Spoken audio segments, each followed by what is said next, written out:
Have you lost weight only to gain it right back after returning to your routine? Did your diet work for someone else but not you? Rockin' That ID Life helps you understand your genetic makeup to find a lifestyle that fits your needs. Together, you and RockinThatIDLife.com can focus on your health and meet your goals today. That's RockinThatIDLife.com.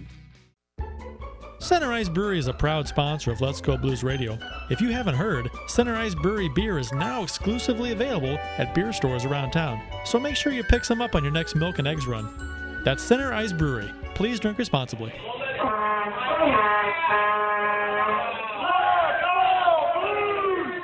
This is the summer edition of Let's Go Blues Radio, and I'm your host, Jeff Ponder. Thanks for tuning in this week, and make sure you tune in for the rest of the summer weeks as we conclude the summer episodes. Nice to hear with the season right around the corner.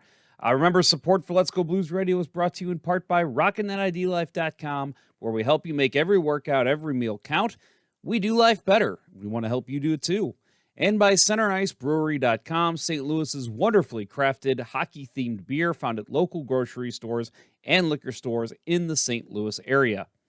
This is franchise episode number 374 all time. This is season 10, episode 56. Tyler Pitlick is here, apparently, for the Blues training camp. Kind of an interesting pickup, but want to go ahead and give him a mention. I'm sure we'll talk about him during our season preview, whether he makes the team or not, but just an interesting bit of news to come out of the Blues. Really, a very quiet summer for the Blues, especially since early July when Perron left and Achari came in and, Thomas Greiss. Just a very quiet summer. So, to bring up Tyler Pitlick, I guess that's really the big news story coming from the Blues. So, again, we'll talk more about that, I'm sure, in one of our live shows coming up. But for this show, we got a big one, folks. U.S. Olympian, silver medalist, hockey coach, and new PWHPA player Jincy Dunne has joined the show. We are here to talk about her large family, St. Louis-based family, as well as her time as a U.S. Olympian and much more. Jincy was an awesome guest. I had a great time talking with her. Clearly knows her hockey, and very cool to have a U.S. Olympian on the team. I'm going to call it now future U.S. Olympian gold medalist Jincy Dunne, because I believe in that team. They're going to beat Canada. Get out of here, Canada. You're nothing. Of course, I'm kidding. I love Team Canada too, but when it comes to the Olympics, Team USA all the way. So remember that we bring you this type of content and more throughout the summer months. So again, it's only a couple weeks left until preseason, and we'll probably start our live shows here soon, but we will have some more interviews, more content like this up until puck drop. So puck drop of regular season. So, we'll probably have one or two preseason shows, but may also have some more stuff like this. But either way, we'll be talking hockey. So be here every week for Let's Go Blues Radio. Before we get to our new friend, Jincy Dunne, let's take a quick break and hear from our awesome sponsors over at RockinThatIDLife.com and by CenterIceBrewery.com. Every beer league hockey night, I grab my hockey bag and sticks and throw them in the trunk of my car, and the very next thing I do, I mix up a boost of energy courtesy of RockinThatIDLife.com. It's formulated to break up its delivery in 3 ways, which helps me get through all 3 periods of hockey. Phase 1 provides a rapid onset of energy, concentration, alertness, and motivation. By period 2, I'm receiving a dose of sustained energy, increased focus, metabolism, cognitive function, performance, and feelings of well-being, which I need with the way I play. In Phase 3, I'm getting fatigue protection without jitters and crash, an elevated mood, and a reduction of fluid retention to help me make the big play when it counts. This same triphasic approach helps me when I drink it during work hours or simply just for a pick-me-up when I need it. Try one of the 4 energy flavors by visiting RockinThatIDLife.com, but make sure to email Dustin at RockinThatIDLife@gmail.com and tell him Let's Go Blues Radio sent you to receive an additional 10% off your order. That's RockinThatIDLife.com. Do you like hockey? Of course you do. Do you like beer? Of course you do. Are you 21? Well, let's hope so. If you answered yes to all of those questions, run on down to your local beer distributor and pick up a 2-4 of Old Arena Lager, the Beauty IPA, or any other delicious hockey-themed beer from Center Ice Brewery. That's right, Center Ice Brewery beer is available at various beer stores around town, so check around for the one closest to you. That's Center Ice Brewery. Let's go Blues!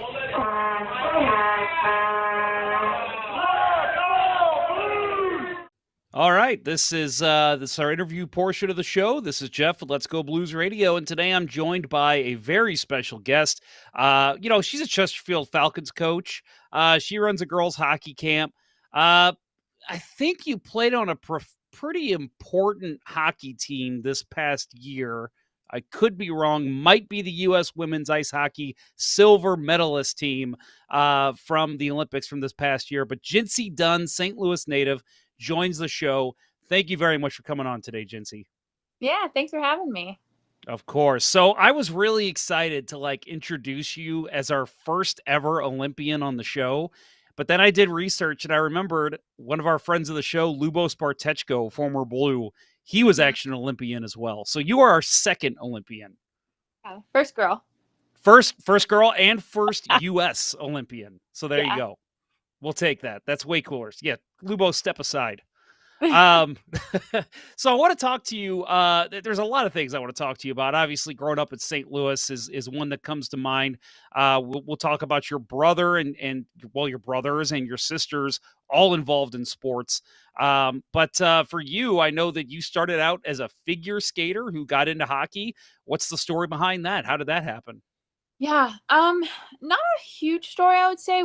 I'm originally from Florida, and so there really wasn't a lot of hockey down there, just a couple ice rinks. So parents threw on the figure skates to just get us out there, get us out of the house, and get us into some colder weather than the blistering heat of Florida. But we moved to St. Louis, and my brother actually just loved sports, and he took an interest to hockey and wanted to try it. And because we're so close in age, we kind of do everything together. And so if they're putting him in hockey, I was going too. And we met some really great people along the way and just loved it and fell in love with it, stuck with it. And then the younger three got thrown into it. So was there a female program that you stepped into, or was it you played literally with your brother?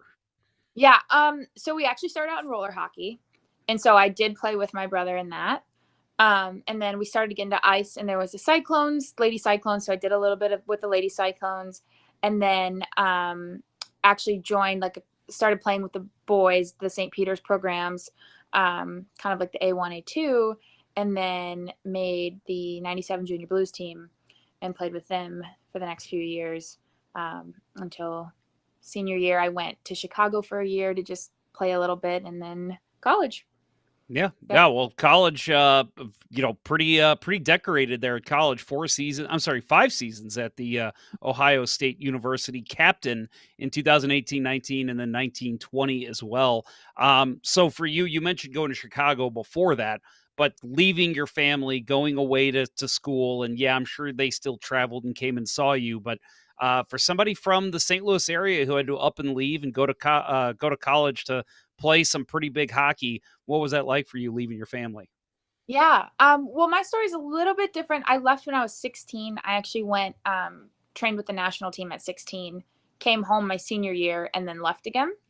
And so, I mean, I don't like leaving home. I'm a big homebody, and I love being around my siblings, so that's always tough. But Ohio State was probably one of the best experiences of my life. And once I got there, I was thriving. I just loved it.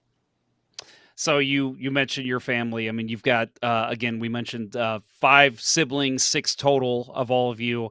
Your one of the most recent stories that come out of the Dunne family, your brother Josh playing with the Columbus Blue Jackets. And that's exciting in itself, don't get me wrong. But he was undrafted. He gets picked up, and he's your younger brother. How exciting was that for you and the family to see him put on an NHL jersey and skate in some games this past year? Oh my gosh, it was incredible. I would say going to his first NHL game was probably one of the top 5 family things we've ever done. He was undrafted, and his season got canceled with COVID. And so Columbus picked him up right away.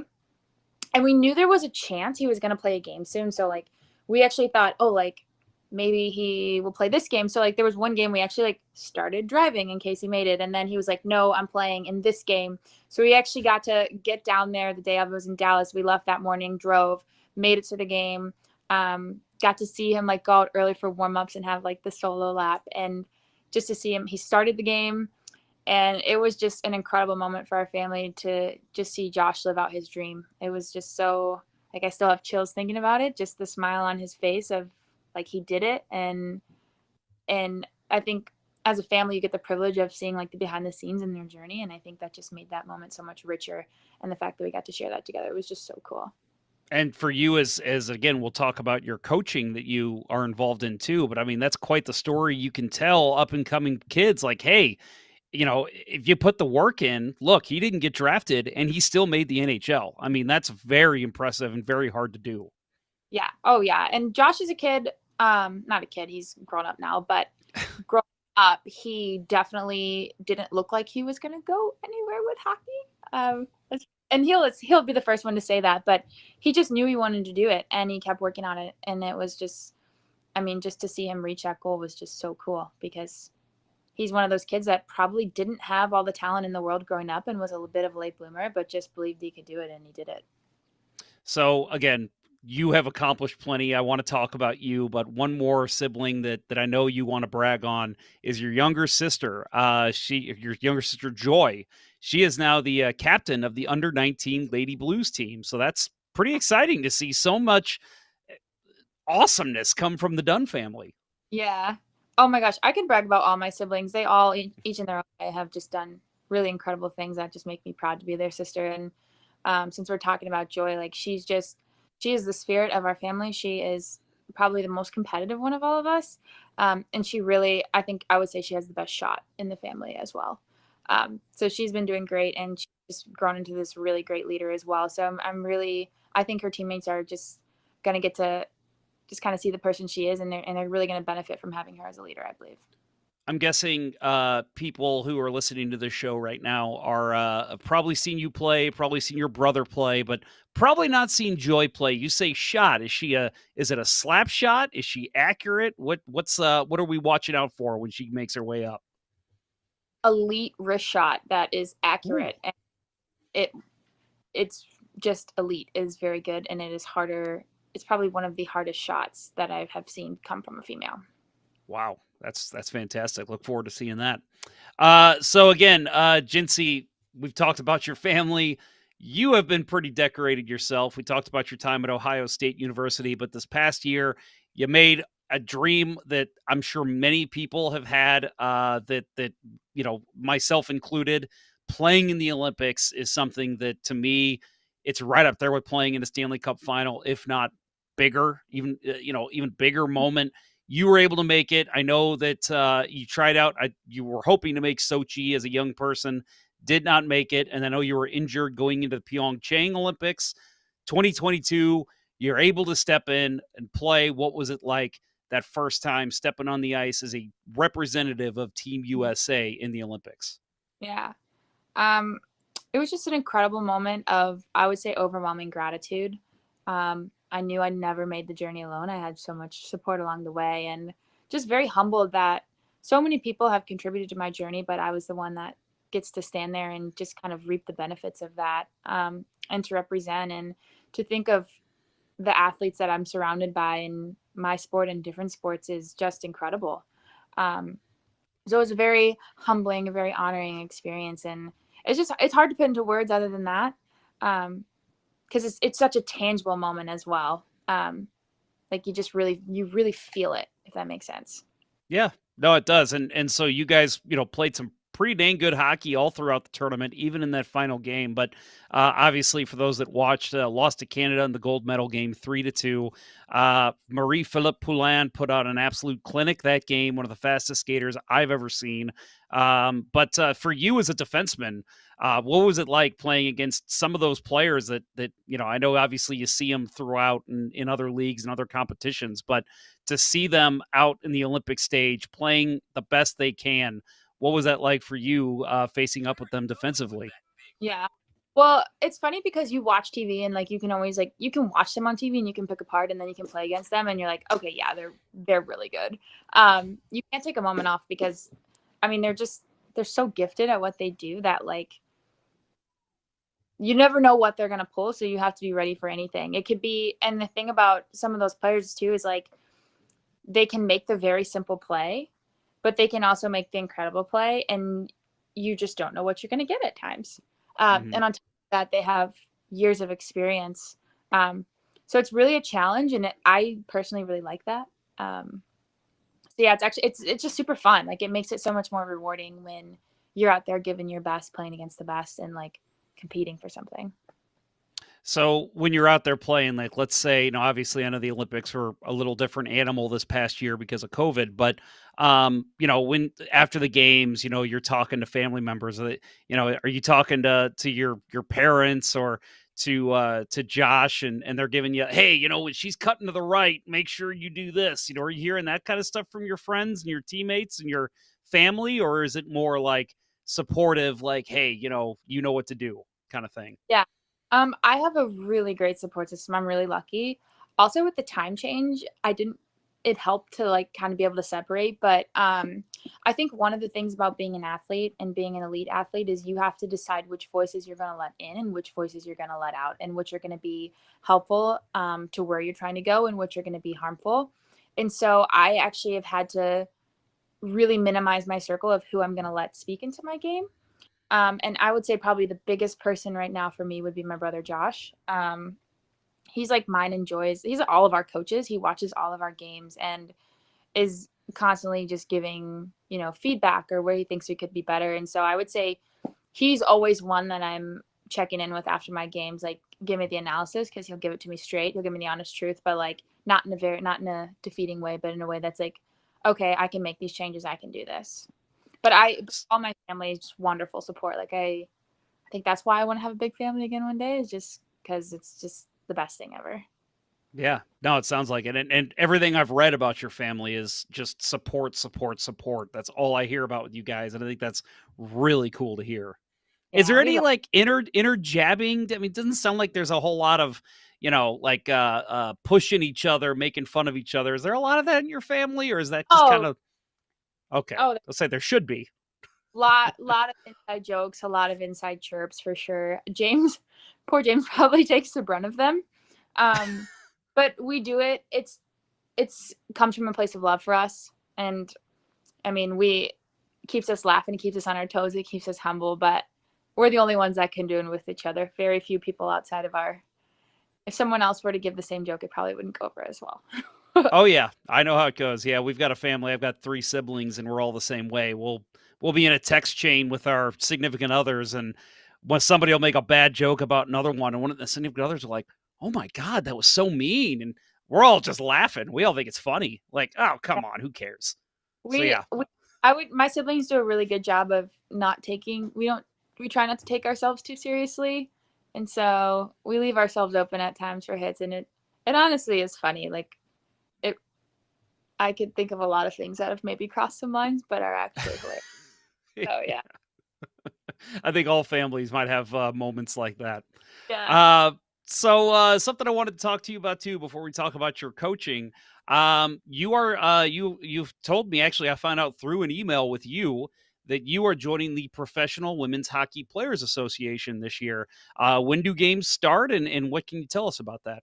Yeah. I can't tell you a whole lot about it yet. I know they're still in our negotiations, our contract negotiations, and so we haven't heard too many details. We actually have a phone call next week that will hopefully give us more of the scoop. But I'm excited. It sounds like things are going in the right direction. We have the support we need. Um, the people that are organizing the league and running the league are doing it for all the right reasons. Um, and to really just seeing us get the respect that we deserve as female athletes. So I'm excited. Don't have too many details on it right now, but hopefully soon enough we'll get something. So I also wanted to ask you just about your playing style in general. Now, maybe people didn't catch you in the Olympics because, like you said earlier, of the time change or whatever reason. Maybe people listening to this right now or seeing this have not seen you play. If there was an NHL defenseman that you would compare yourself to, who would that be? Oh gosh, I don't even know anymore. I would say in college I was really offensive, um, very offensive, more of a power play defenseman. Joined the rush a lot. Um, more of a playmaker. I would say my vision is one of my strengths, just being able to see the ice and move the puck. Um, but I feel like in the last 2 years or so, moving up more with the national team, I've had to adjust my game quite a bit. And I would say my game's been in more of a transition of like less offensive and more defensive minded, if that makes sense, which is good because I think that different points of your career are going to require different things. And if you want to, you have to be willing to evolve and to change a little bit. So, Yeah, I remember I watched you in 2015 at the IIHF under 18 yeah. tournament, and we'll talk about that in a minute because I interviewed you actually after that big goal you scored. But Yeah. I remember watching you then and thinking, oh man, she is going to just barnstorm women's leagues offensively. But then I watched you in the Olympics this past year, and I thought she has really rounded out her defensive game. Like, it Yeah. seemed like your structure and being able to read the play had really grown just in that short time. Yeah, and it has to. And at that at the national team level, our forwards are so good that a lot of times they don't need me to lead the rush. They want to lead the rush and they want you to be that fourth fifth attacker. So, yeah, I think it's been really good for me. I think it's been a really healthy challenge that keeps me invested in and having to grow, um, keeping me uncomfortable, which is good. Yep. So, yeah, Yeah, playing against that higher competition, as you said, in the Olympics and even in the PWHPA that you'll be attending. I mean, my God, that is just going to push you to work even harder. And like you said, you like that. And if you're a competitive athlete, that is what you want. You want to be pushed every game, every shift. And it seems like, eventually you're getting to the point now where you're going to be the one pushing the younger kids that are coming up, right? So, crazy. you're kind of learning that already, that it's time to start pushing your game up every chance you get. Exactly. Yeah, and just to be well rounded, I think that's been the biggest challenge is to possess all the assets that you can. Yep. So again, 2015 IHF under 18 Women's World Championship. You scored the game-winning goal in overtime to help Team USA earn the gold medal. You were the team captain at this time, so this was a big deal. And again, I mentioned that I was in the Blues media at the time. You actually came to the game on January 15th of that Mm. year and dropped the puck for the Blues. I think it was Blues and Red Wings in that game. And I remember you came up into the press box afterwards and we interviewed you. And I'm sure, even though you had just scored a huge goal in what you might still call one of your biggest goals of all time, I'm sure the ability to go to your home NHL rink and kind of have the moment be about you, I'm sure that was very exciting. Oh yeah, it was so cool. I think just in general, like a lot of people, it's not something that a 17-year-old girl gets to experience, or just people in general. So it was really cool. I don't personally love when the attention's on me. Like I was so nervous to drop the puck. I was like, do I really want to do this? What? I don't know. But really, it was a great experience for my whole family that we got to go to the Blues game together and do that. And it was really cool. Like it's not something that, how often are you going to get the chance to do that? And Right. I thought such a great job of making me feel celebrated. And I was just really, really lucky. Yeah, that was impressive. I remember they showed the goal up on the jumbotron. Everybody cheered, and I just remember thinking, like, man, I can imagine being a 17-year-old and being out on the ice for this. Like, that's got to feel so weird, Yeah, it was definitely weird. Should I practice the puck drop? What should I do? How do I drop the puck? Like not in a position where I drop the puck ever. right? Yeah. Do I bend down? Do I Yeah. throw it down like a ref? What do I do? Yeah, I want to talk to you too about your coaching. So how we came to know each other, get to know each other is through a friend of mine. I mentioned him on the show before. Jason Miller is his name. We call him Crappy Goalie because that is his Twitter handle. So I don't know if you were aware of that, Oh, but he has an unbelievably awesome daughter in Nicole Miller. She's listened to the show before. She's an awesome kid, 10 years old, and you've had the privilege of coaching her. So Just want to give them a call out because they're great people, and very happy to give them a mention here. But you started coaching Chesterfield Falcons hockey. For you, I mean, what does this do for you as a hockey personality? Is it going from playing to coaching and being able to work with the little kids? What is that meant for you, and watching them develop through the program? Yeah. So after the Olympics, I just felt a really great responsibility of, okay, now, so I have all these resources. I kind of did my thing. How am I helping the next generation of girls progress? And there really aren't a lot of, I think more females need to pour into more females. And so, I mean, that's the only way we get more representation as well. And for a female to take the path she's going to take through college and everything, she's probably going to need advice from another woman who's done the same things. And I can share my wisdom of, hey, that worked, that didn't work. But it's really great to just work with the girls and to get involved in their lives and to be a resource and to be a mentor for them. And the week of my camp, we just had a great week where it was really cool to see girls of different clubs come together under one camp. We all had the same camp identity. We wanted to be better people, better hockey players. We wanted to be good sisters to each other because the women's hockey world is small and we need each other at the end of the day. And so it was really sweet to kind of just like start that unity with the girls, but also, when we're on the ice, we're going to compete and we're going to get after it, and kind of teaching that balance as well. So I've really enjoyed coaching and working with the girls and getting to know them and being a resource for them as well. So you recently over the summer did hold the Jincy Dunne girls hockey camp. How often do you hold that kind of thing, or is it Yeah. once a year? What is it? Yeah, no, that was my first ever camp. So looking at, I didn't really know what I was getting myself into. And so thank goodness for Big Family. They were my unpaid help.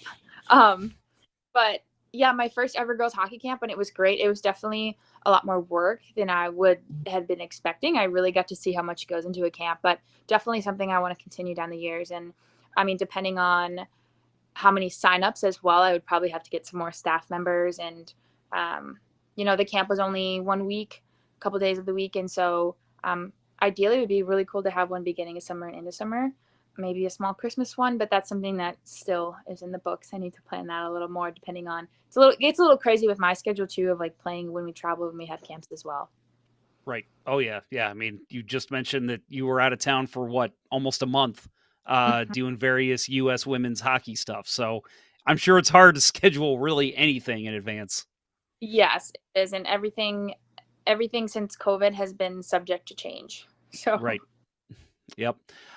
So for people who may see you out in the crowds, this year with again Chesterfield Falcons hockey, you say you may be helping out with Lady Blues if possible. What other organizations or hockey camps are you working in? When you're in town. yeah, honestly, whoever needs my help, I'm happy to go out and help everyone if my schedule allows it. I think you can never try and pour into too many people or help along the way. So yeah, just kind of whoever is asking for help, and if my schedule fits, like, I would absolutely go out and help. Will we be seeing you at the 2026 Olympics? Oh, I don't know. I hope so. It's definitely, I like, it's definitely a goal of mine now, but man, things just change so quickly. You just never know. Yep. So it's definitely a goal of mine, but if it doesn't happen, there's something else for me out there. Where do you keep your silver medal at? Actually, right now it's downstairs in the kitchen. It has been actually it's been all over. It's been at the neighbor's house. It's been, it's kind of like our family's medal, or at least my parents have kind of assumed responsibility of the medal as well, because they're like, oh yeah, I took it and showed so and so, or I took it and this person wanted to see it, so I brought it to him. I'm like, okay, well, let's maybe put a tracking device on it so we know. Lately, it's been this past month. It was locked in my room. It was locked in the safe in my room, but right now it's in the kitchen table because someone wanted to see it today, so I brought it to see it. So as long as you know where it's at right now, I think you're good. Yeah, someone always has to have eyes on the medal. There you go. There you go. That's awesome. Jincy, I really appreciate you coming on the show, and again, loved watching you play in the Olympics this past year. Hope to watch you some more. Looking forward to the PWHPA. That's a mouthful. Yeah, it is. Looking forward to that. But I do want to ask, in case anybody is wanting to join the Jincy Dunne girls hockey camp whenever you hold another one, if they're wanting to, kind of get your services, is there a way for them to reach out to you or reach out to anyone within your organizations that would be able to help? Yeah, so I work through Eventbrite is how I did my camp through, and I actually sent the information to the head of the Lady Cyclones. I send it out to the head of the programs that they can pass it on to their families, and my email is listed.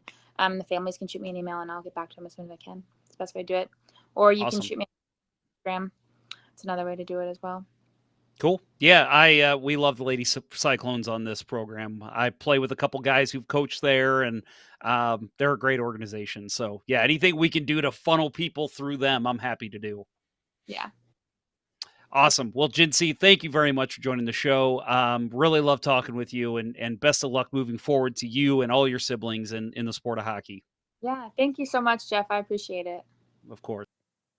Well, big thanks goes out to Jincy again. Very cool to have St. Louis and Jincy Dunne on the program here, and of course talking about her brother, who's now an NHL player.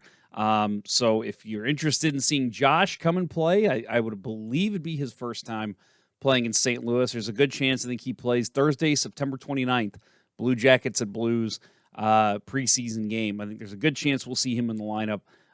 So may want to check that one out, give him a nice ovation as the St. Louis kid comes home. Again, undrafted. Very exciting. But Jincy, very fun having her on, and very cool learning a little bit more about the U.S. women's hockey program, and then, of course, all the coaching she does here in St. Louis to help grow the game. So we appreciate her for that, and we appreciate her, obviously, for coming on the show as well. Support for Let's Go Blues Radio is brought to you in part by ID Life, the world's only truly personalized vitamin platform based on a health assessment of your DNA. Visit rockinthatidlife.com for more information. That's rockinthatidlife.com, and get 10% off by emailing Dustin at rockinthatidlife@gmail.com and tell him Let's Go Blues Radio sent you. And by Center Ice Brewery, which provides drinks brewed right here in St. Louis and is available throughout the city and county at numerous grocery stores, liquor stores, and bars. Visit centericebrewery.com for a vendor near you. That's centericebrewery.com. That'll do it for episode 56 of season 10 of the original St. Louis Blues hockey podcast, Let's Go Blues Radio.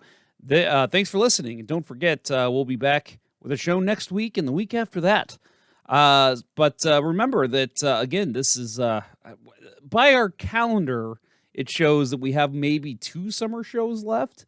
So we'll be previewing the season very quickly. So it's funny how it goes from summer doldrums of August, and then all of a sudden it's like September 1st hits, and it's like new life. Oh my goodness, hockey season's almost here. So we are going to be, Saturday, September 24th is when preseason starts. So I think we'll have maybe 2 shows left of the summer series, and then we'll get into the new season, season 11 of Let's Go Blues Radio. And again, we'll be previewing the St. Louis Blues 2022-2023 season. For Kurt Price and Bill Day, I'm Jeff Ponder, and I'll talk to you next week. This was Let's Go Blues Radio. Until next time, everyone, let's go Blues. And let's go 2026 gold medal winning U.S. women's hockey. Calling it now. The Chiefs are at home tonight against Cyanosport at the War Memorial at 8. Good seats are still available. A look at fourth. I think that went very well. Thank you for listening to Let's Go Blues Radio. Now take off, hosers. I want you to have a heart attack and die so that we never have to do this shit again. Well, there's 90 minutes of your life you'll never get back. Sorry. St. Louis Blues, St. Louis Blues. Have you heard the news about our St. Louis Blues? They've only just begun, they're on their way to number 1. Now there's no more blues for our St. Louis Blues. The Blues are on the ice tonight again. They're rough and tough and got the stuff to win. They'll always get one more, no matter what the score. They are quite a hockey team, my friend. They never give a single goal away. And they prove they are champions every day. 'Cause when it's said and done, they'll have them on the run. These old St. Louis Blues are here to stay. St. Louis Blues, St. Louis Blues. Have you heard the news about our St. Louis Blues? They've only just begun, they're on their way to